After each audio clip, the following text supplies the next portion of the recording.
ओम नमः सिद्धेभ्य।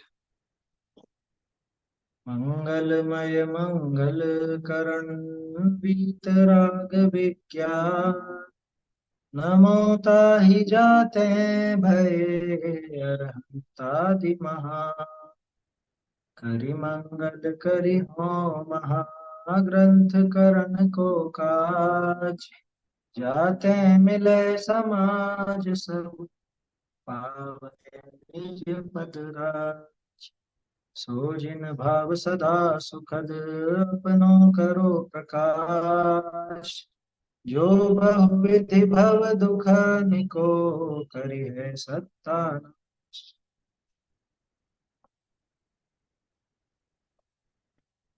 तीसरे अधिकार पर अपनी चर्चा चल रही है। इसमें चार प्रकार की इच्छाएं, ये प्रकरण अपन ने देखा। इसमें सौरभ मिल जी ने वो इच्छाओं से दुख कैसे होता है, कैसी कैसी तो इसकी इच्छाएं। इच्छाओं का वैसे तो एक सामान्य स्वरूप ही है, मोह राग या द्वेष। मूल में तो यही। बाकी उसको फिर अलग अलग वर्गीकृत किया। एक विषय इच्छा जानने की, एक कषाय इच्छा विभाव रूप परिणमन करने की, एक पाप के उदय की इच्छा मतलब उसे दूर करने की, और एक पुण्य के उदय में होने वाली इच्छा, ने पुण्य के उदय में जो सामग्री मिली उसे भोगने की, अथवा ये तीन इच्छाओं का जो दुख है उसे दूर कर। पुण्य के उदय होने पर ही अ, इन तीनों का प्रतिकार किया जा सकता। पुण्य का उदय नहीं हो तो इनका प्रतिकार भी नहीं हो पाता, ऐसी बात है यहाँ। तो कल अपनी बात ये हुई थी कि ये चौथी जो इच्छा है पुण्य का उदय, इसे जगत सुख मानता तो है लेकिन ये वास्तव में सुख नहीं है, दुख ही है ना। पुण्य के उदय अनुसार प्रवर्तने की इच्छा वो दुख ही है। क्यों? क्योंकि पहली बात तो सबके सभी प्रकार की इच्छा पूर्ण होने के साधन बनते नहीं, और बनते भी हों जैसे जो भी साधन बनते हैं वो भी एक साथ उनका साधन नहीं हो सकता। जो कुछ भी वो इच्छाओं के समझ लो पूर्ति के साधन मिले भी हैं तो एक साथ उनको नहीं साध सकता, एक साथ भोग नहीं सकता, है ना। उनका मतलब एक साथ उपाय नहीं कर सकता। ये लिखा ना, ये युगपद, ये उनका साधन नहीं होता। साधन नहीं होता माने उनके काम में नहीं लग सकता वो एक साथ। और एक इच्छा मान लो जो पूरी करता भी है, जब तक वो इच्छा पूरी नहीं होती तब तक उसकी आकुलता, और उस इच्छा की पूरी होने के पहले ही, पूरी होते समय ही तत्काल दूसरी इच्छा खड़ी हो जाती। तो इसके इच्छाओं का अभाव ही नहीं हो पाता, और वो आकुलता निरंतर बनी रहती है। क्या लिखा था? एक समय भी निराकुल नहीं रहती, एक समय मात्र के लिए भी निराकुल नहीं रहती, जरा भी निराकुलता इसको हासिल नहीं होती, इसलिए दुखी। तीन प्रकार की इच्छा रूपी रोग को मिटाने का किंचित उपाय करता है, इसलिए किंचित दुख कम होता है। पुण्य का जब उदय होता है तो वो तीन प्रकार की इच्छा है। जैसे मान लो किसी को किसी के प्रति बहुत द्वेष का भाव है, लेकिन अभी कुछ भी वो उसके पास ताकत नहीं है, तो कुछ बिगाड़ नहीं पाता है? और फिर कुछ समय बाद पुण्य का जब उदय इसका चलता है और ये पावर में आता है, तब फिर ये सोचता है कि अब बताता हूं इसको। वो जो द्वेष रूप कषाय रूप इच्छा थी, वो कषाय इच्छा की पूर्ति का साधन किससे बन रहा? पुण्य के उदय से। तो पुण्य का उदय होने पर वो जो कषाय इच्छा अधूरी थी उसे पूर्ति करने का उपाय उसे पूरा करने का उपाय करता है, या जो विषय इच्छा थी उसका उपाय करता है, या जो पाप का उदय था उसे दूर भगाने का उपाय, ऐसा सब करता है। तो वहां पे थोड़ा दुख कम होता है। दुख कम क्या हुआ कि भाई वहां आकुलता थोड़ी कम हुई, मिटी नहीं है, हाँ? सर्व दुख का तो नाश वहां होता है। इसलिए दुख ही है, संसारी जीवों को सर्व प्रकार से दुखी, किसी भी अपेक्षा सुख नहीं है यहाँ। देखो समस्या क्या है, दुख कम होने को ये सुख समझ लेते हैं जी। संसारी जीवों की ऐसी आदत रहती है, दुख कम हो उसे ही सुख समझने लग जाता, जबकि दुख कम होना तो दुख कम होना है, सुख होना थोड़े ना। समझ में आ रही है बात? जैसे बुखार कम हुआ तो उसको कहता हाँ ठीक हो गया, ठीक हो गया। जबकि वो ठीक होना नहीं, हो तो बुखार कम हुआ है, बुखार मिटेगा तब ठीक होगा। स्वस्थ तो तब कहलाएगा जब बुखार पूरी तरह से मिट जाए। ये तो जरा सा बुखार 1 आध डिग्री कम होते ही सोचने लगता है कि हाँ अब ठीक हो रहा है। चलिए इसके आगे अपने को देखना था।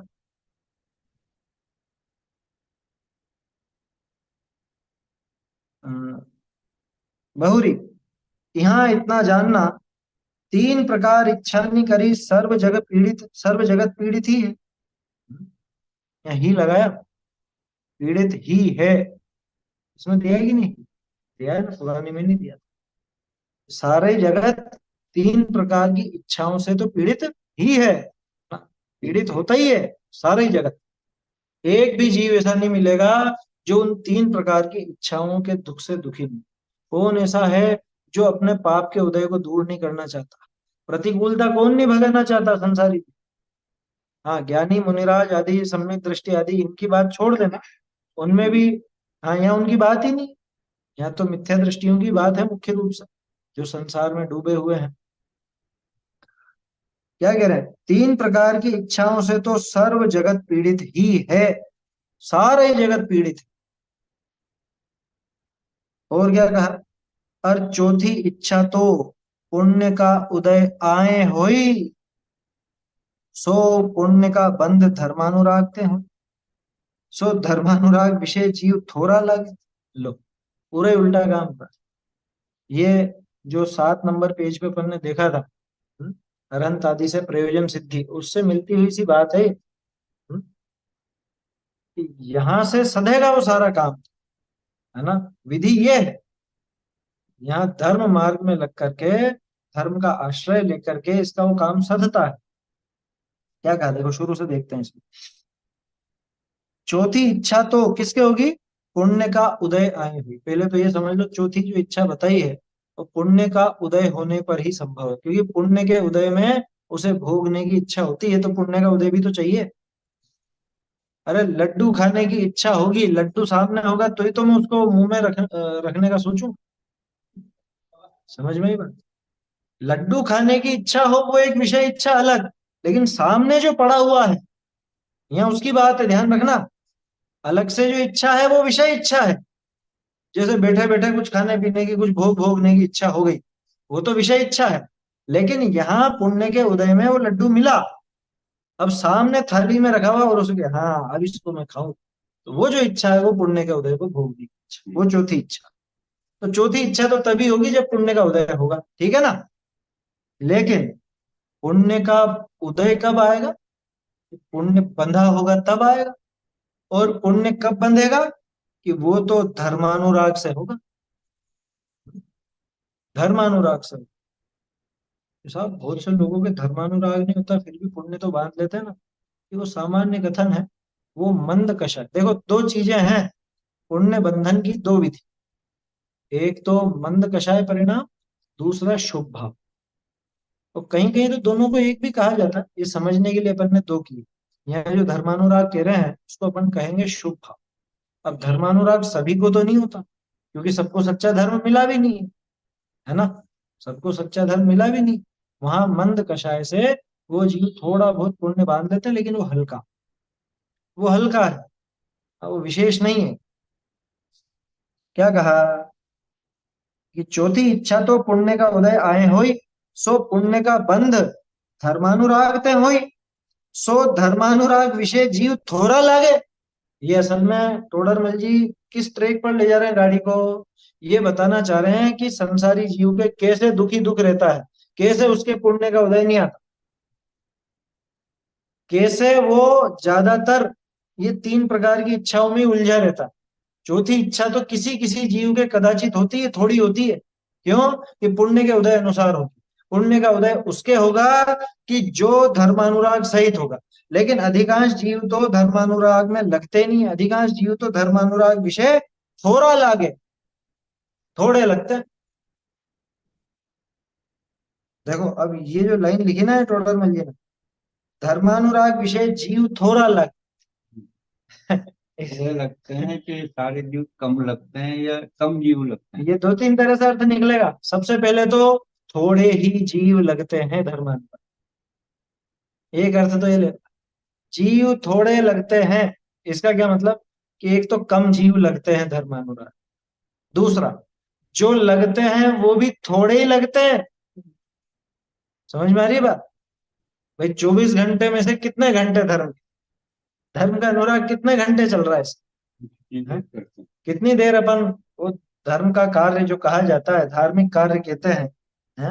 धर्म बोलते हैं लौकिक भाषा में उसको, बहुत धर्म करता है, बहुत धर्म करता है, कितनी देर? तो अपन कितनी देर करते हैं स्वाध्याय, 4-6 घंटे की बोली कहानी है ना। हाँ, अब अपनी प्रवृत्ति कैसी है?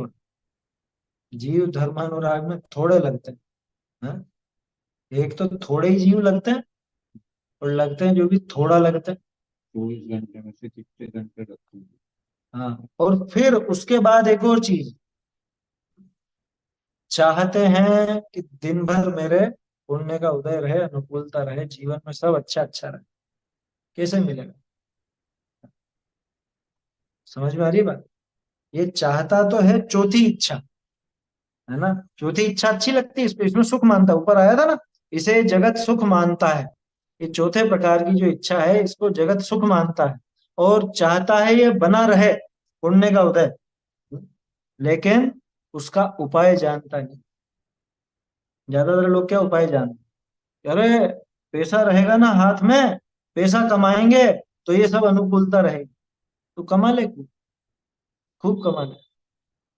हाँ, जैसे जीव हाँ, दुख ना हो सुख रहे सदैव, लेकिन वहां पे सुख माने विषय भोग मिले बस। भारी श्रम भार हाँ, नहीं पायो कब कब हो। हो लगा। ये श्रम जब भार बढ़ता कैसे हो।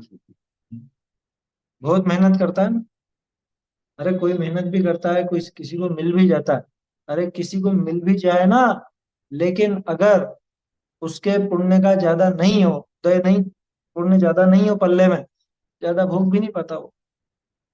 क्या, करोड़पति का पोता करोड़पति का नाती, सब तरफ से बहुत संपन्न हो, और बाद में दूसरों के नौकरी करनी पड़ती, 5-5 6-6 हजार रुपए की नौकरी करनी पड़ती। बोलो नहीं होती ऐसी दशा है? ये कहाँ तो, और बहुत राजा बेटा था है, और ऐसी दुर्दशा हो जाती। हम्म? क्यों? धर्मानुराग में थोड़े, या लगते ही नहीं है? जब तक तेरे पुण्य का बीता नहीं करार,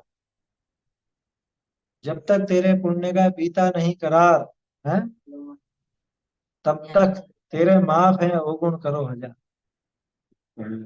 हाँ, ये कितने अपराध कर ले, सब माफ है तेरे, जब तक पुण्य का करार नहीं बीता ना, तब तक ये तेरे सारे अपराध चलेंगे, लेकिन एक बार जब ये पुण्य का करार, करार माने कॉन्ट्रैक्ट, ये खत्म हुआ, तो फिर रोता रहेगा इधर से। समझ में ही बात? लौकिक में भी तो कहता है पाप का घड़ा भर गया और पाप का घड़ा भर गया का क्या मतलब है? दो चीज में पुण्य खत्म हो गया, कि ये यहाँ पे सारा पुण्य बीत गया इसका, ऐसा। देखो, सो धर्मानुराग विषय जीव थोड़ा लगे, तो कहाँ लगता है जी? जीव तो बहुत पाप क्रियानी विषय ही प्रवर्ते है? अधिकांश जीवों की स्थिति है कि वो बहुत पाप क्रियाओं में प्रवर्त, एक तो बहुत जीव पाप क्रियाओं में प्रवर्तित है, दूसरा जीव बहुत पाप क्रियाओं में प्रवर्तित तीसरा, इसमें लिखा जो अधिक समय है। अधिक समय कहाँ लिखा? है, अधिक समय तो जीव पाप क्रियाओं में इसके ऊपर बहुत कारक अधिक समय। अच्छा, इन्होंने समझ लगा दिया उसको। हाँ, आधे समय तो जीव, सही है, अधिक समय अरे जीव। तो वो तो आगे की लाइन है, हाँ, कि यहीं पे ही कर दिया। यहीं पे है ना, आगे की ओर कौन सी। आगे तो चौथी इच्छा कोई जीव के कदाचित काल विषय है ना। हाँ ठीक है, अधिक समय तो बैठता है वो। सही पे इसका। अच्छा, अधिक समय भी, और सिर्फ समय से नहीं है, इसकी वहाँ भावों में तीव्रता, जैसे धर्मानुराग में जब लगता है वहां इतनी तीव्रता नहीं होती, और विषय भोग में जब लगता है वहां तीव्रता ज्यादा होती नहीं होती का मतलब भीतर से नहीं, बाहर। है। बाहर तो दिखाता है, बाहर तो जबरदस्त दिखाता है क्या, जैसे हम ही है सबसे बड़ा धर्मात्मा ऐसा दिखाएगा, लेकिन अंदर में देवशास्त्र गुरु का भगवान तक इसको बराबर नहीं। ये नहीं शास्त्र माथे पे लेके हाँ ढोल ये बजा तो के नाचते हुए वहां पे देने जा रहे हैं। वो पढ़ी भी है क्या उसमें से एक लाइन? बेच दे, क्यों क्या बेच दे रहे जुलूस निकालते हैं और उस पे जिनवाणी की शोभा याद है ना, और जिनवाणी लेके निकलेंगे यूं हाथी पे बैठ के और माथे पे रख करके यूं निकलेंगे, पढ़ेंगे? उस ग्रंथ को खोल के भी नहीं देखा। यहाँ पे भी रोजाना जा रहे हो?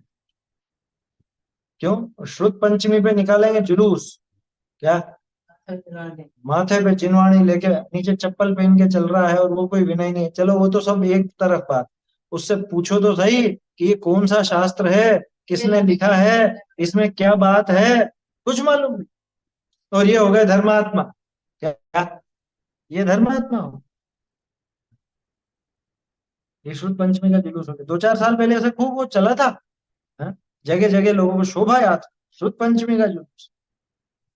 ये तो कोरोना काल ने बहुत सारी चीजें बंद करवा दी, आया समझ।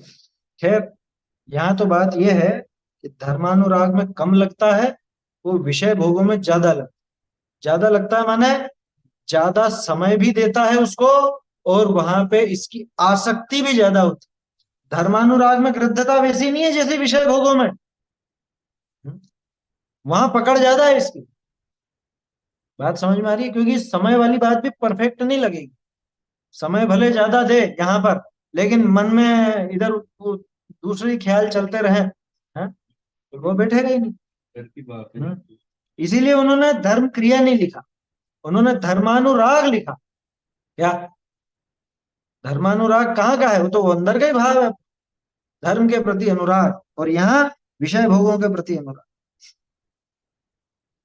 साधर्मी अनुराग विषय जीव थोड़ा, सो धर्मानुराग विषय जीव थोड़ा लागे, जीव तो बहुत पाप क्रियानी विषय ही प्रवर्त है, ताते हैं चौथी इच्छा कोई जीव के कदाचित काल विषय ही हो है। चौथी इच्छा तो किसी किसी जीव के होती है और कभी कभी होती है, कि हमको तो धर्म की बहुत रुचि, हमको तो धर्म की बहुत रुचि, धर्म बिना हम तो नहीं रह सकते हैं। बातें करने वाले बहुत आते हैं, इस तरह का डायलॉग खूब सुना हमने लोगों से यार, हमें तो धर्म के बिना तो है? और दिखता है उसका सब, है? कैसा उसका रहना खाना पीना बोलना चलना है, हिंसात्मक क्रियाओं में प्रवर्तना या नहीं प्रवर्तना, ये सब नजर आ जाता है। पहले वो चले थे, अभी भी चलते ही होंगे, वो हाथ पे वो धर्म रक्षा सूत्र है, और गले में भी पहन लेंगे लॉकेट, और लॉकेट में भगवान या किन्हीं का फोटो है, नमोकार का कड़ा। नमोकार का कड़ा, जब तक और हम धर्मात्मा हैं, हमें तो बहुत धर्म की रुचि। जो अभी टीकी लगा है ना, वो चमकीले सोने के जैसे बोल के सुबह सुबह धर्मात्मा की निशानी है वो तो है। अब ये बताओ, वही धर्मात्मा थोड़ी देर बाद कहीं और भी माथा झुकाता हुआ दिख जाता है, या वही धर्मात्मा है बाजार का कुछ भी खाते पीते हुए दिख जाता है, वही धर्मात्मा 5 इंद्रिय के विषय भोगों में पूरी तरह आसक्त नजर आ जाता है, ये धर्मात्मा का लक्षण है। यह है इसका धर्मानुराग। धर्म विरुद्ध विषयों और हम्म। 5 इंद्रिय के तो सभी भोग हैं, हाँ, लेकिन धर्म धर्म विरुद्ध विरुद्ध कार्य जिससे इसकी भूमिका बिगड़े, भूमिका विरुद्ध कार्य। ये नहीं के बराबर। हाँ, अन्याय अनीति अभक्ष्य, क्या, इन तीनों में भी प्रवर्तता हुआ नजर आता है, इसलिए इन्होंने लिखा कोई जीव के और कदाचित काल विषय। अच्छा, बहुत से तो पक्के ईमानदार होते हैं, कैसे ईमानदार, मंदिर का काम बस मंदिर में, बस धर्म की बात मंदिर में, बाकी जगह नहीं। बाकी तो हम कर्म वाले हैं, बस मंदिर में धर्म वाले हैं। हम वहां का यहाँ कुछ भी नहीं लाते, ना हम दुकान का मंदिर में ले जाते हैं ना मंदिर का दुकान में ले जाते हैं। तो जो मंदिर जाते थे ना वो भी सब मंदिर सब ठीक है, अभी तो चौमासे में नए नए दिखेंगे सब, जो जैसे तो बरसात में मंदिर ही नहीं जाते। नए नए जीव पैदा होते हैं ना, बरसात में नए नए जीव पैदा होते हैं, ऐसे नए नए धर्मात्मा भी पैदा होता है। खैर उसमें कोई दिक्कत भी नहीं है, क्योंकि उनमें से कोई एकाध उचट के आगे के लिए तैयार भी होता है, इसलिए उसका अपन सर्वथा निषेध भी नहीं करते। बिना स्वाध्याय के कुछ हाँ, भी खास चीज वो है, लेकिन समझ के कोई नहीं हो वहां और सारी क्रियाएं करके खुद को धर्मात्मा समझ बैठता। उनमें से कोई एकाध उचट करके अगर स्वाध्याय में लग जाए, तब तो ये सारी उछल कूद भी सफल माने अपन। क्या, कोई एक भी अगर उसमें से स्वाध्याय करने लग जाए और समझ जाए धर्म का वास्तविक स्वरूप। भाई, उन क्रियाओं का अर्थ ही नहीं समझे, हम्म। भावार्थ शब्दार्थ कुछ भी नहीं समझे तो फिर क्या तुम अन्य मत पूछो। तो वो तो सेम पूरा का पूरा काम वैसा ही होता है। वहां की क्रियाएं यहाँ की क्रियाएं, उसमें क्या, अन्य मति की क्रियाएं करते हैं, यहाँ वाले लोग यहाँ की क्रियाएं करते हैं। उसकी नजर में वो क्रियाएं ही सब कुछ, धर्म ही उतना ही है। क्रिया समझ में आई बात? ये भी क्रिया ही है। आया समझ में? कोई अंतर का उनके भी मंदिर है तो यहाँ भी है, उनके भी घंटा बजा, यहाँ भी घंटा, उनके भी आरती है तो यहाँ भी आरती, उनके भी पूजा है तो यहाँ भी पूजा, उनके भी श्राद्ध होता है, यहाँ भी सब उनके भी नाच अरे उनके भी ये चौमासा है, तो इसके भी ये चौमासा है। उनके भक्ति यहाँ भी, समझ में आई उनके भी बात? तीर्थ यहाँ भी तीर्थ। अंतर कहाँ से दिखेगा? अंतर तो दिखेगा स्वाध्याय से। इसलिए स्वाध्याय की रुचि होना बहुत जरूरी है। तो यहाँ जो धर्मानुराग लिखा ना, यहाँ धर्मानुराग तो स्वाध्यायी जीव का ही समझना। क्या, बाकी को तो अभी धर्म का भी अनुराग नहीं है, उछल कूद का ही अनुराग है। क्या, ये स्पष्ट समझ लो इस बात को। जिसे स्वाध्याय की रुचि नहीं, उसको तो अभी धर्म का अनुराग भी नहीं है, दिखाता भले खूब हो। ये जो कहा ना, अ, चौथी इच्छा कोई जीव के कदाचित काल विषय हो, किसी जीव के किसी काल में, तो ये कौन सी इच्छा, मतलब कौन सी क्रिया में लग रहा है, कौन सा धर्मानुराग? स्वाध्याय की अगर रुचि नहीं है, तो उसको अभी वास्तव में धर्म की रुचि भी नहीं। अरे मुझे जिस बात की रुचि होगी उसके बारे में जानना नहीं चाहूंगा क्या? है, जैसे मान लो किसी लड़के के लिए कोई वो रिश्ता आया, लड़की का या लड़की के लिए लड़के का रिश्ता आया, अब तो उसको क्या करते हैं आजकल, तो सब नेट पे देखते रहते हैं ना कि क्या क्या है, देखें इसका फेसबुक तो टटोलो, इसका और कई कई आईडी बनी हुई है, क्या है, कहाँ घूमता है, कौन मित्र है, ये सब टटोलते हैं कि नहीं? हम्म? तो जिसके प्रति अनुराग है, उसके प्रति जानने की विशेष इच्छा होती है या नहीं होती है? लौकिक में और समझ लो, ये उदाहरण नहीं समझ में आता तो, अरे मुझे मान लो कोई खिलाड़ी पसंद है, तो मैं उस खिलाड़ी के बारे में ज्यादा जानना चाहूंगा ना। हाँ? कि ये कहाँ पैदा हुआ, अभी कितने साल का है, और कितने इसने क्या रन बनाए, क्या कितने मैच खेले, ये सब जानूंगा नहीं जानूंगा? तो अगर मुझे धर्म का अनुराग है, तो मैं धर्म के बारे में जानने की कोशिश करूंगा यार।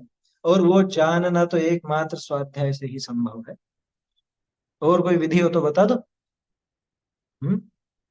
इसके अलावा और कोई विधि हो तो बताओ। देखो, कौन से स्कूल में पढ़ाना है, कौन से टीचर से पढ़ाना है, क्या है, सब मैं जानकारी लेता हूँ आसपास, कौन सा स्कूल अच्छा और कौन सा टीचर है, कौन सा विषय क्या कैसे, और मैं सब पढ़। पूरा वहां पे प्रिंसिपल का भी इंटरव्यू ले लिया जाता है। क्या, ये क्या क्या ध्यान दोगे कि कैसा क्या पढ़ाते हैं और कैसे एग्जाम होते हैं, क्या? पहले कौन कौन यहाँ पढ़ा, कैसा कैसा निकला, पहले आगे से। अच्छा देखो, एक और चीज, अब इसमें एक थोड़े से विषयांतर बात है, लेकिन अनुराग की बात आई ना, तो जिसके प्रति अनुराग हो उसको विशेष जानने की जिज्ञासा होती है। अब यहाँ कुछ चीजें उल्टी भी होती है लौकिक में। कैसी?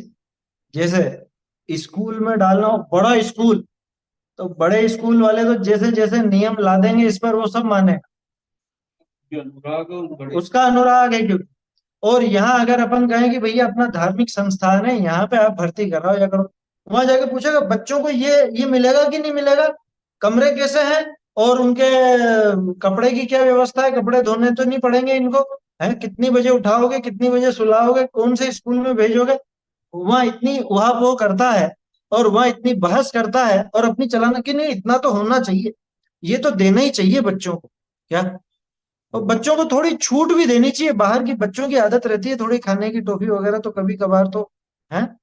और वहां पे हॉस्टल में पढ़ा है या वहां पे पढ़ा कमरा लेके तो वहां पे कुछ भी नहीं। वहां कुछ नहीं है। इससे पता चल जाता है इसका अनुराग कहाँ। तूने इतनी तफ्तीश वहां की थी क्या जब वहां 2.5 साल के बच्चे को भर्ती कराने गया और गुलामों की तरह उनकी सारी बातें मानता है। और कहते हैं ऐसी यूनिफॉर्म में आएगा। अब वो बच्चा भले परेशान होता है उस यूनिफॉर्म में, लेकिन उसी में भेजना है। बजूका बना के भेज देते हैं बच्चे को।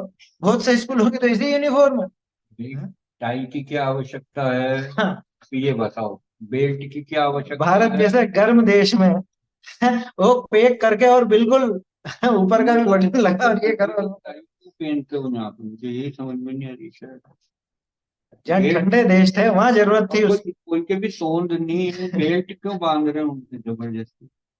बोलो, वहां तो गुलाम बन के स्वीकार करता है। इससे पता चलता है इसका अनुराग, है ना। ये बात तो मैंने इसलिए ली, अब ये बात यहाँ लग। धर्मानुराग अगर हो तो कितना समर्पण दिखेगा।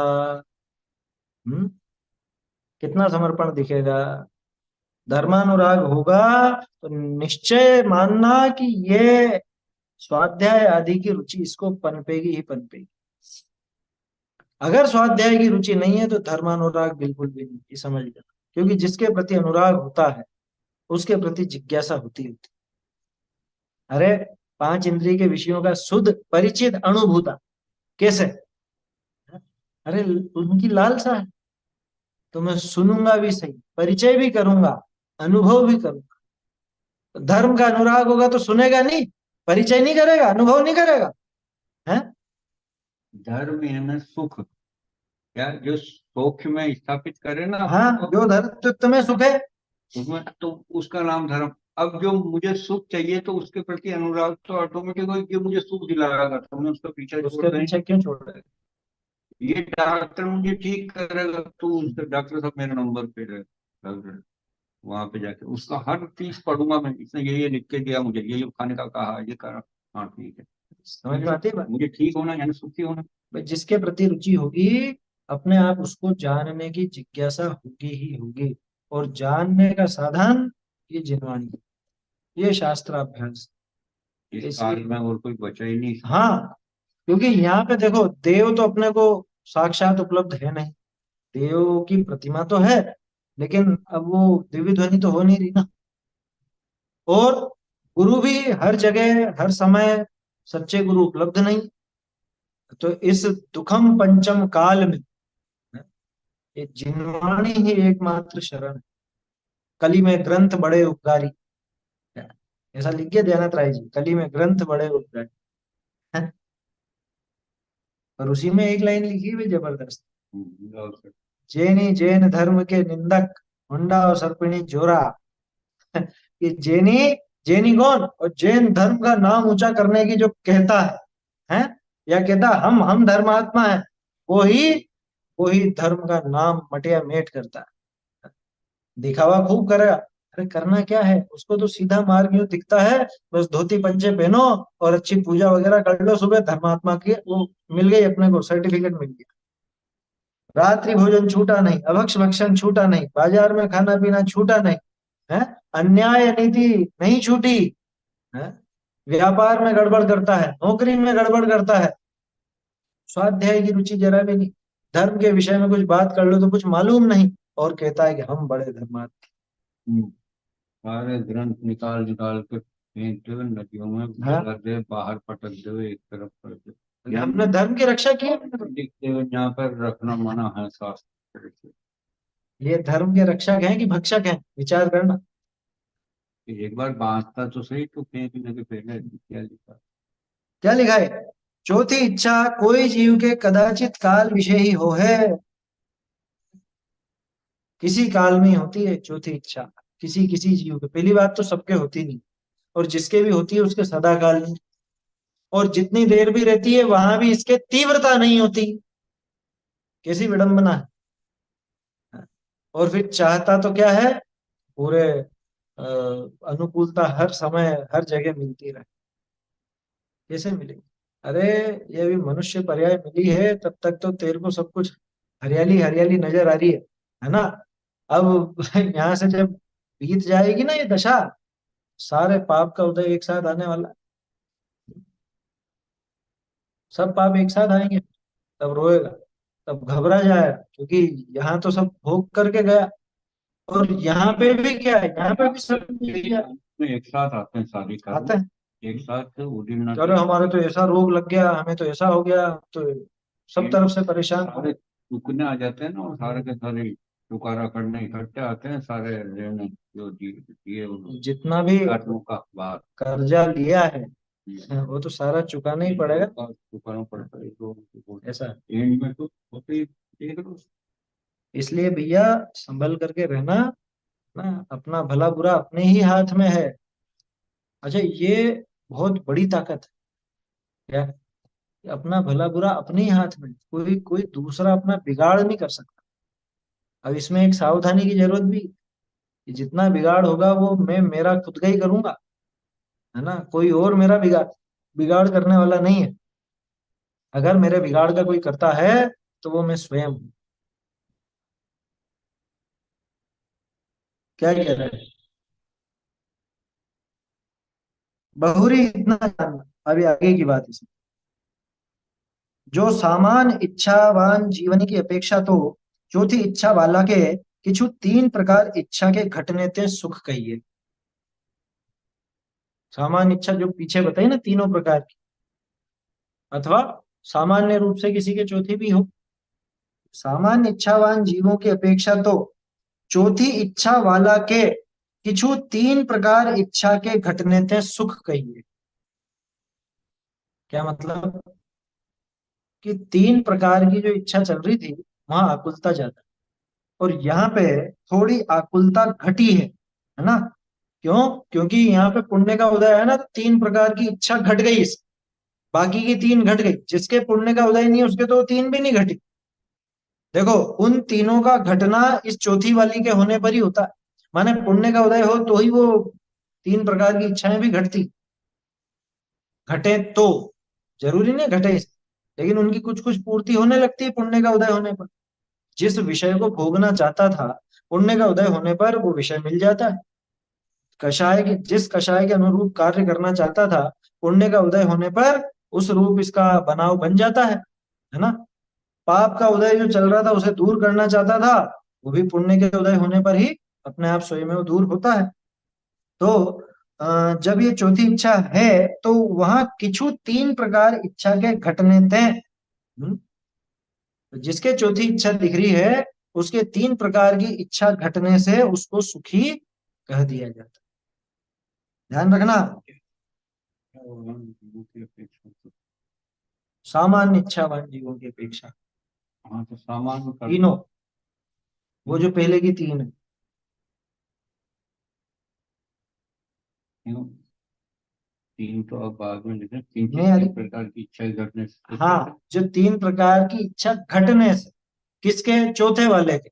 हम्म, तो वो, अब देखो अपेक्षा लगाओ ना, तीनों प्रकार की इच्छा, सामान्य इच्छा माने वो तीन प्रकार की जो चल रही थी वो सभी जीवों के। इच्छावान जीवों की अपेक्षा। हाँ, सामान्य इच्छावान का मतलब, सामान्य इच्छा है इसके, ये हाँ, चौथी इच्छा वाले ही है, लेकिन सामान्य इच्छा वाले हैं ये सारे के सारे चौथी। अब नहीं इसमें नहीं नहीं, चौथी इच्छा वाले को छोड़ के, नहीं, लेकिन चौथी इच्छा वाले की अपेक्षा महान इच्छा वाले।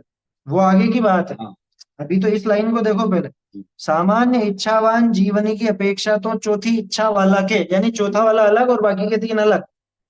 सामान्य जीव कैसे हैं, सभी जीवों के सामान्य रूप से कौन सी इच्छाएं पाई जा रही है, चौथी तो हर एक के नहीं पाई जा रही, ये तो पहले ही कह दिया। सामान्य रूप से तो तीन प्रकार की इच्छाएं पाई जा रही, तीन प्रकार की इच्छाएं प्रत्येक जीव के, है ना, इसलिए वो सामान्य इच्छा है। और चौथा वाला जो है वो विशेष, इसलिए उसको अलग करा, उनकी अपेक्षा चौथी वाले के इच्छा, चौथी वाले के क्या हुआ, कि वो तीनों थोड़ी थोड़ी घटी, वो तीन थी उसके, लेकिन चौथी इच्छा जब हुई वो पुण्य का उदय होने पर हुई, तो उसके पहले की वो तीनों इच्छाएं भी थोड़ी थोड़ी सी घटी। वो घटने की वजह से उन सबसे इसको सुखी कहा जाता।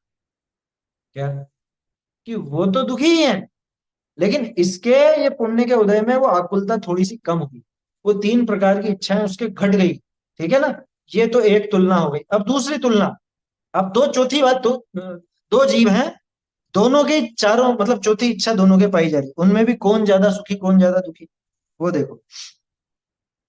अ, बहुरी, चौथी इच्छा वाला की अपेक्षा महान इच्छा वाला चौथी इच्छा होते भी दुखी हो। क्या मतलब? अगर चौथी इच्छा है दो जीवों के, पुण्य के उदय वाली जो इच्छाएं हैं वो दोनों दो जीवों के हैं, लेकिन एक के महान इच्छा है माने तीव्र है, काफी तीव्र है, और एक के सामान्य है। चौथी है लेकिन सामान्य। कार्य, महान कार्य की नहीं नहीं, महान कार्यों की नहीं है, महान इच्छा मतलब बहुत तीव्र इच्छा। ये गलत है, सुधार लेना।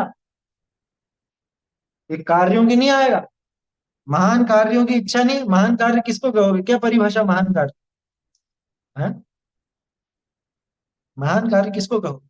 गलत है वो। तो नई पुस्तकों में। धर्म की धर्म इच्छा का वाला। महान कार्य। हाँ तो फिर तो ज्यादा दुखी बता रहे हैं उसको तो। इच्छा वाले भी दुखी है। दुखी इच्छा हो इसके पुण्य का जो चौथे वाला भी दुखी होगा, जो महान कार्य है वो। नहीं बैठेगा वो, कैसे भी नहीं बैठ रहा, उल्टा हो रहा है महान कार्य। उल्टा हो रहा है वो। अगर महान कार्य लगाओगे तो उल्टा हो रहा है। महान कार्य का अर्थ अगर धर्म लेते हो तो हाँ, बिल्कुल उल्टा हो जाए।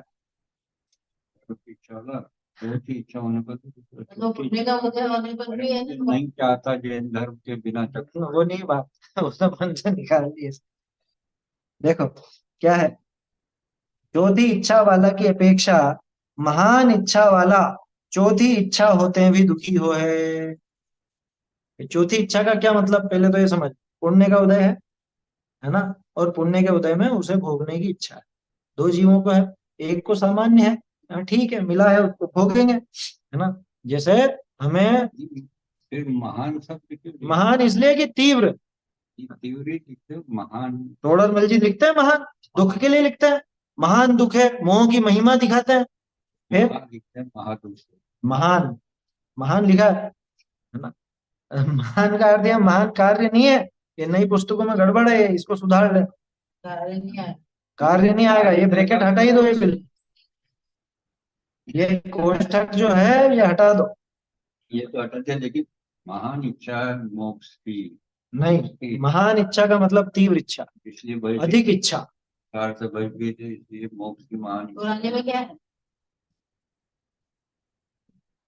वही हो तो महान। महान इच्छा सीधे लिख दिया उन्होंने। समझने वाला समझेगा ना, अपना ठीक। पेड़ तक महान। नहीं, नहीं बैठ रहा ना, उल्टा हो रहा है ना। महान इच्छा है ना मोक्ष हाँ, की। महान इच्छा होने पर भी वो महान इच्छा वाला, तो उसके ये होने पर, चौथी इच्छा होने पर ज्यादा दुखी। हाँ, ज्यादा दुखी उससे सामान्य वाले से। उसके पर भी दुखी होता है। चौथी चरण में ये कौन सा? आगे पढ़ो, आगे से बैठेगा ही नहीं वो। अच्छा, भरत की इच्छा आगे की लाइनों से बैठेगा ही नहीं वो। अलग होगी बिल्कुल ही। वो तो अलग अलग उदाहरण भरत जी पे लगाओ, ये इनके अरे उदाहरण देखो ना आगे, ये काहू के बहुत विभूति है हाँ। और वाके इच्छा बहुत है, ये आगे ना बात। तो महान का अर्थ ये बहुत, इससे स्पष्ट हो रहा। और महान कार्य की जरूरत ही नहीं है, ये उदाहरण से एक झटके में समझ में आता है। देखो उदाहरण पढ़ देता हूँ, फिर वापस पढ़ेंगे वो लाइन अपन। काहू के बहुत विभूति है, हालांकि उदाहरण पहले भी आ चुका और आगे भी है। बहुत विभूति है और वाके इच्छा बहुत है, तो वह बहुत आकुलतावान। करोड़पति है लेकिन और होवे तो वो ज्यादा दुखी। और जाके थोड़ी विभूति है, दोनों के है पुण्य का उदय, इसके कम है उसके ज्यादा, लेकिन इसके थोड़ी विभूति होने पर भी वाके इच्छा थोड़ी है, तो वह थोड़ा आकुलतावान है। इसको ना ये अलग पैराग्राफ नहीं बनाना था, इसके साथ ही जोड़ दी। किसके साथ? ठीक है। उसके साथ ही उदाहरण। उदाहरण को अलग करने पर बहुत गलत। ये इन्होंने गलत कर दिया है। हम्म, ये उसका उदाहरण उसी का है, वो पुरानी वाली पुस्तकों में तो एक साथ दिया। वो सही है, उदाहरण साथ में देने पे इसका अर्थ बिल्कुल सही यूं ही समझ। समझ में आता है। ये अलग तोड़ दी। ठीक है, वो होता है संपादन में, कई बार इस तरह की चीजें भी हो जाती हैं, लेकिन ये अपने को, ये तो हटा ही देना, वो गलत अर्थ बन रहा है उससे। है ना, जिनके पास नई पुस्तकें हों और वो महान के आगे कार्यों की लिखा हुआ हो तो काट देना उसको। पुस्तक में है ब्रैकेट में। ये उदाहरण समझ में आया? करोड़पति छोड़ो, अरब खरबपति हो, तो गण- है ना, कंपनियों का मालिक हो बड़ा, लेकिन उसके इच्छाएं ज्यादा हैं, तो वो ज्यादा दुखी दिखेगा। वो नींद नहीं आ रही है, दवाइयां लेनी पड़ रही है नींद की, टेंशन टेंशन टेंशन हो रही है दिन भर, वो खरबपति हैं और वो केरल में सेकंड नंबर पे कैसे विश्व में फर्स्ट पे आना चाहिए। हाँ, ये इच्छा महान ये इच्छा, है। तीव्र इच्छा है ना, अधिक इच्छा है। और इसके ये सामान्य है, ठीक ठाक है ना, और सामान्य इसको जो भी कमाई होती है उतने में संतुष्ट है। तो ठीक है। बस मिल तो रही है, दाल रोटी खाओ, प्रभु के गुण गाओ, है, मिल रहा है आराम से, चलता है उसका काम। तो इस वजह से उसके आकुलता कम है। अब वापस लाइन पढ़ो। बहुरी, चौथी इच्छा वाला की अपेक्षा, चौथी इच्छा है पुण्य के उदय की, लेकिन महान इच्छा वाला, कौन सी महान इच्छा, वो यही महान इच्छा चौथी की। इसके साथ ही जोड़ना था इनको, पैराग्राफ नहीं तोड़ना था। पुरानी पुस्तकों में तो जुड़ा हुआ ही है, सही। ये यहाँ पे पैराग्राफ गलत तोड़ दिया। इससे बहुत भ्रम हो जाता दो जीव दोनों के चौथी इच्छा, लेकिन एक के कम एक के महान, महान माने अधिक, तीव्र, बहुत ज्यादा, है ना। ऐसी बहुत ज्यादा इच्छा होने से होते भी महादुखी है। ये क्यों लिख रहे हैं टोडर भाई? वापस इस पेज के ऊपर ऊपर पहुंच जाओ। इसे जगत सुख मानता है। है। इधर ही। अच्छा, इसमें है, नई पुस्तकों में इधर है। ये जो प्रकरण शुरू हुआ था ना, है? इसे जगत सुख मानता है, किसे?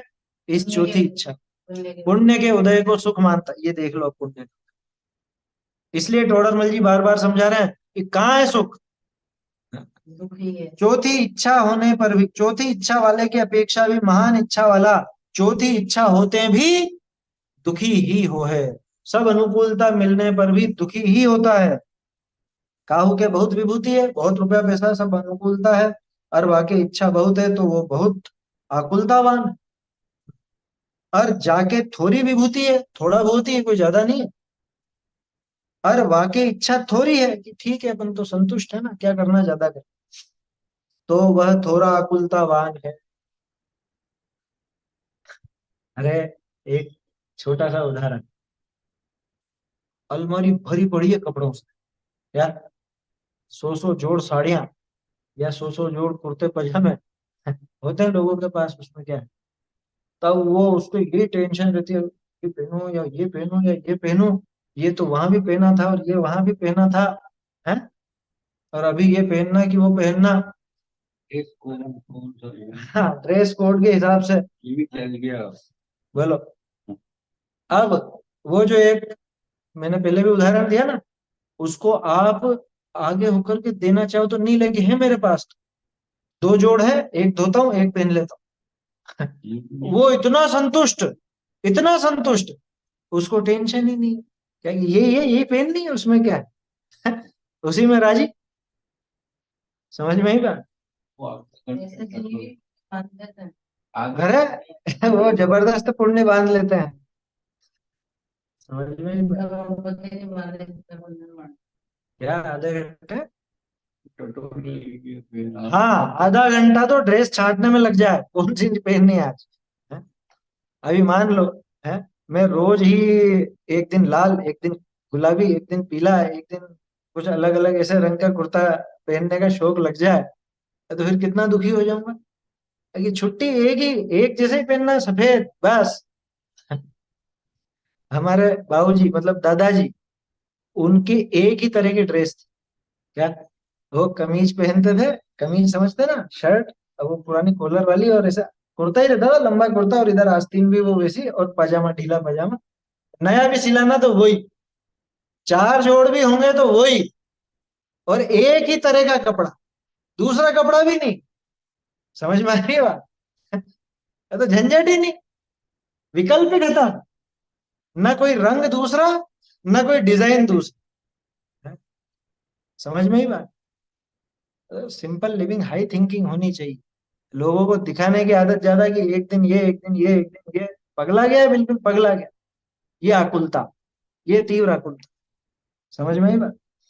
ये पेंटिंग में हाँ, आगे ये तो मैंने कल ही पहना था, 10 लक्षण में देखना है, 10 दिन की 10 अलग अलग ड्रेस पहले तैयार करके रखी जाएगी, है ना महिलाओं की अलग, पुरुषों की अलग, क्या, बोलो। भाई गंदा हो तो पहन लो बदल के, गंदा नहीं है और कोई ऐसी तकलीफ नहीं है तो फिर यार कल ही तो पहनी थी, और फिर वापस आज भी वही पहनेंगे क्या, ये क्या हो गया? 4 बार शादी में तो हाँ, क्या। अलग एक अलग एक फंक्शन की एक एक। एक शादी ब्याह में तो कितना कितना एक दिन में चढ़ते।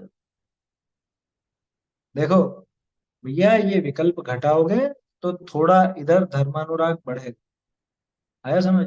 ये बाधक है, ये विकल्प बहुत ज्यादा बाधक है। हम्म, समझ में आ रही बात? क्यों? क्योंकि दिमाग तो उधर खप गया ना, अब इधर क्या लगा है? दिमाग तो कपड़ों में ही खप गया। वहाँ के अलावा जो घटाना था इसको महत्व या हाँ, अहम जो घटाना था उधर से वो वही दिमाग के साथ वो सब चीजें आ गई। उपयोग कहाँ लगाएगा? जहां इसका तीव्र राग है, ममत्व है, वहीं लगाए। और ममत्व तो घटाना है वहां से। फिर वो उनका उदय आ टोटल मुझे ये बताएं फिर उनका उदय वहां दुखी होता है, नहीं फिर मोहम्मद पड़ेगा तीव्र यानी तीव्र दुख वो होगा। बढ़ता जाता है। हम्म, क्या? बढ़ता जाता है। जैसे अपन देखते हैं ना, है पीढ़ी दर पीढ़ी आने वाली पीढ़ियां पिछली पीढ़ी से ज्यादा चतुर, ज्यादा होशियार, ज्यादा सीखी हुई होती हैं। क्या? तो कर्म भी ऐसे ही आप बस ऐसे ही कर्मों की पीढ़ियां भी ऐसी होती हैं। तेज क्या क्या? आपके दादाजी ने मोबाइल शायद देखा ही होगा, है? जिंदा रहे होंगे तो मोबाइल आने तक देखा ही होगा, बटन वाला। चलाना भी नहीं जानते होंगे। उनके जो बेटे हैं आपके पिताजी, वो सीख गए होंगे थोड़ा बहुत चलाना, लेकिन वो एंड्रॉइड में वो परेशान हुए हैं। और आप इतने बड़े होने के बाद सीखे हो। और बच्चे आपके जो पैदा होते ही वो मोबाइल हाथ में लेके वो पैदा हुए होते हैं। तो वहीं से जानते हैं बचपन से ही। 6-6 महीने के, साल भर के बच्चे यही चलाने लग जाते हैं। हो रहे ना चतुर? ऐसे कैसे ही कर्म समझ लेना। अभी जो कर्म बांधा है, इसका जब उदय आएगा, ये तीव्र आकुलता करेगा, फिर नया तीव्र कर्म जो पिछला बांधा था ना उससे तीव्र बांधेगा। फिर वापस ये उसके उदय में और तीव्र आकुलता करेगा, अब और तीव्र बंधेगा। पीढ़ी दर पीढ़ी ये और खतरनाक होता जाता है काम। संतति कर्म पीड़ाओं की संतति चलती रहती है। संतति कर्म संतति बताएंगे टोटल हाँ, बता दी ना पहले, अनादि वो अनादिकालीन सिद्धि करी, वहां पे भी बताई। कर्मों की संतति कैसे चल रही, वो चेन देखी थी ना अपन ने। हम्म? कर्म कर्म बंधा, उसका उदय आया, इसने राग द्वेष मोह किया। फिर कर्म बंध गया, फिर उसका उदय आया, फिर इसने उसमें कुछ ना कुछ गड़बड़ की, फिर वापस कर्म बंध गया। ये चेन चलती रहती है और बढ़ती जाती है। अब बताएंगे तोड़ने का उपाय उस चेन और तो अब आने वाला है ना अगले अधिकार में भी, और यहाँ पे शुरू कर देंगे। देखो, इसे तोड़ने का सबसे पहला उपाय तो ये है कि जिसकी वजह से ये हुआ उसको बुरा तो माने। हम्म?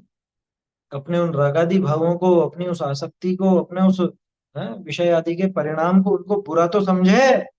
अभी तो लेकिन बुरा ही नहीं समझता, उसमें तो भला मानता। हम्म?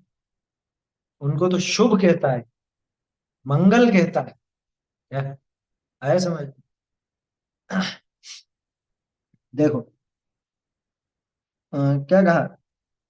अ- अथवा को के अनिष्ट सामग्री मिली, वो पहले वाला उदाहरण तो आ गया ना समझ में, कि सामग्री ज्यादा कम मिलने से कोई फर्क नहीं पड़ रहा, जिसके ज्यादा आकुलता है वो ज्यादा दुखी। अथवा को के अनिष्ट सामग्री मिली है, वाके उसके दूर करने की इच्छा थोड़ी है। देखना कैसे पलटा उदाहरण। पिछला उदाहरण जो था वो था पुण्य के उदय, अब उदाहरण है पाप के उदय।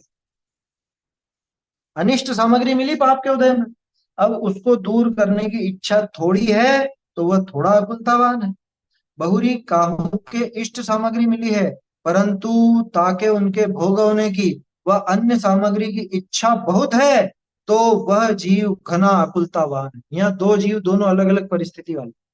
पिछले उदाहरण में दोनों जीव पुण्य उदय वाले थे लेकिन कम ज्यादा वाले थे, और अब एक जीव पाप के उदय वाला है और एक जीव पुण्य के उदय वाला है, लेकिन काम हो रहा है उल्टा। पुण्य के उदय वाले को और ज्यादा भोगने की इच्छा है, आकुलता तीव्र है, तो वो ज्यादा दुखी। पुण्य का उदय होने पर भी। और ये दूसरा कि इसके पाप का उदय है ना, प्रतिकूलता बाहर में ज्यादा है, लेकिन उस प्रतिकूलता को दूर करने की इच्छा इतनी तीव्र नहीं है ना, दूर करने की इच्छा तीव्र नहीं होने की वजह से ये कम दुखी। आवाज आ रही है ना बराबर?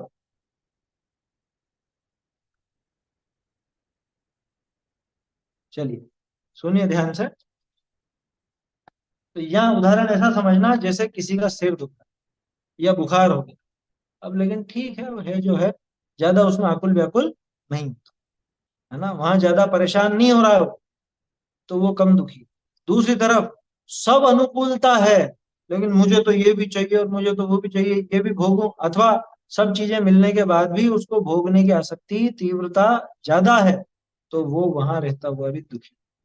अरे भाई गर्मी है, हम्म। गर्मी बहुत मिली, किसी को 50 डिग्री तापमान में है, परंतु उसको दूर करने की इच्छा थोड़ी सी, कहता हो जाए तो ठीक, नहीं तो बस जैसे गाय भैंस वगैरह। कर लिया ठीक है क्या। और दूसरा वो एसी में बैठा हुआ है।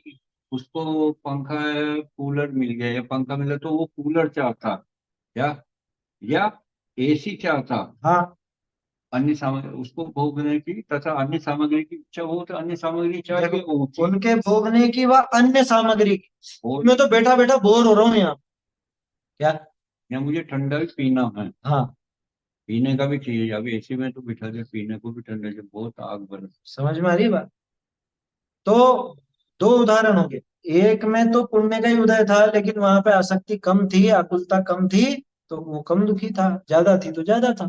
और यहाँ पे तो उल्टा दिख रहा है काम, पुण्य का उदय होने पर भी पाप बांध रहा, और पाप का उदय होने पर भी पुण्य बांध लेता। काम नहीं हो कबू अकाम निर्जरा करे, वो जो बात आती है तिर्यंचों के लिए, वो इसीलिए तो आती है। भूख मरने में तो भी ठीक है, मिल कैसा जाता कैसा पाप का उदय रहता है विचारों, है, एक आध दाना। लेकिन फिर भी वहां पे ज्यादा हाय तो नहीं मचा।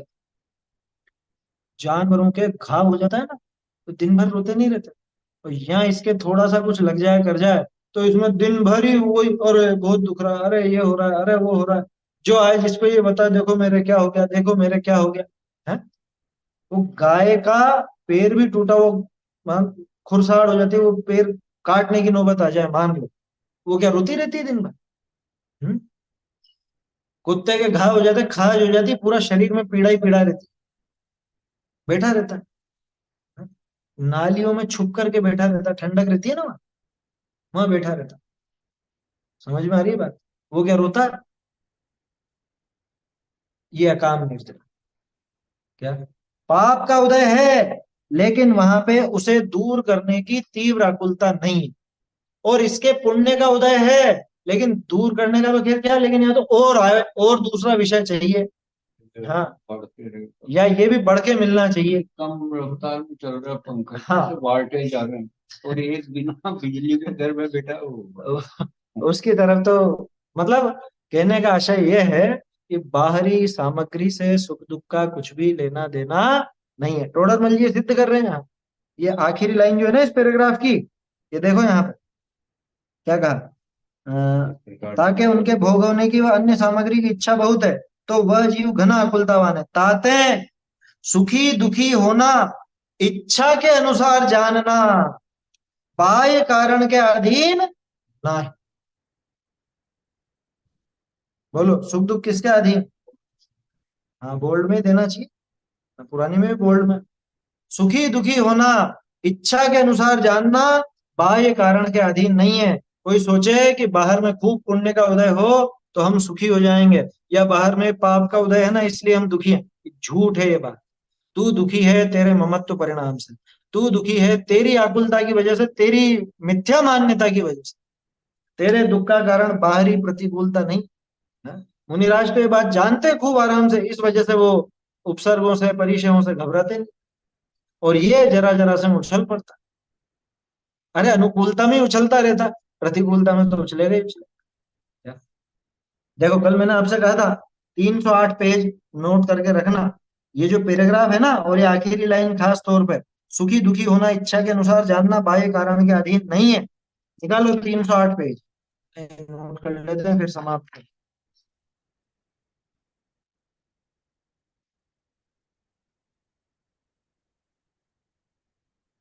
अच्छा ऊपर ही है। देखो, बड़ा पैराग्राफ है दूसरा ही, तथा आकुलता घटना बढ़ना भी बाह्य सामग्री के अनुसार नहीं है, कषाय भावों के घटने बढ़ने के अनुसार है। सेम लाइन है, मिल गई 308 पर। ये पूरा पैराग्राफ पढ़ लेना, ये पूरा पैराग्राफ यही बात है, जैसा यहाँ पे है ना, किसी के थोड़ा धन है और संतोष है? पेज 7 पे भी है। साथ पे अगला वाला पैराग्राफ है, अगला पैराग्राफ देखो, उसकी हेडिंग देखो, तथा परद्रव्य रूप बाह्य सामग्री के अनुसार सुख दुख नहीं है। ये एक ही लाइन के दो हिस्से हो गए। जो अभी अपन ने लाइन पढ़ी ना, सुख दुख किससे, कि बाहरी वस्तुओं से नहीं, इच्छा के अनुसार।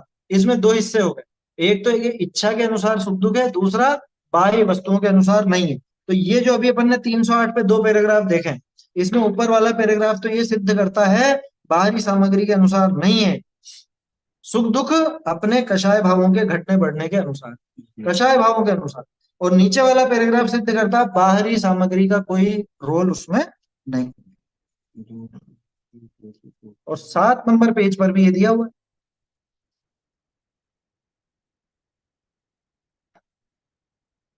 7 नंबर पे देखो, अरहंत आदि के प्रति स्तवन आदि विशुद्ध परिणाम होते हैं उनसे। इसकी दूसरी लाइन देखो, यदि वे परिणाम तीव्र हों, एक सेकेंड, नहीं ये नहीं, ये इसके नीचे, ये जो बड़ा पैराग्राफ दिया है इसके नीचे से तीसरी लाइन देखो, क्योंकि ये आत्मा कषाय भावों से बाह्य सामग्रियों में इष्ट अनिष्ट पना मानकर स्वयं ही सुख दुख की कल्पना करता है। मिला, कषाय के बिना बाह्य सामग्री कुछ सुख दुख की दाता नहीं है। कितना स्पष्ट लिखा है, कषाय है सो सर्व आकुलतामय है, इसलिए इंद्रिय जनित सुख की इच्छा करना और दुख से डरना ये तो भ्रम है। ये मन शुरू में जो खोजना उसको ये इनलार्ज करते गए। ये बात मैंने शुरू में भी आप लोगों को कही थी। रोडर मल जी शुरू से जो ट्रैक उन्होंने पकड़ा है, शुरू से जो बात कही है, उसी का खुलासा करते जाते हैं, उसी को और गहरे में उतर। बिल्कुल क्लियर कर देते हैं दिमाग। ऐसी बात।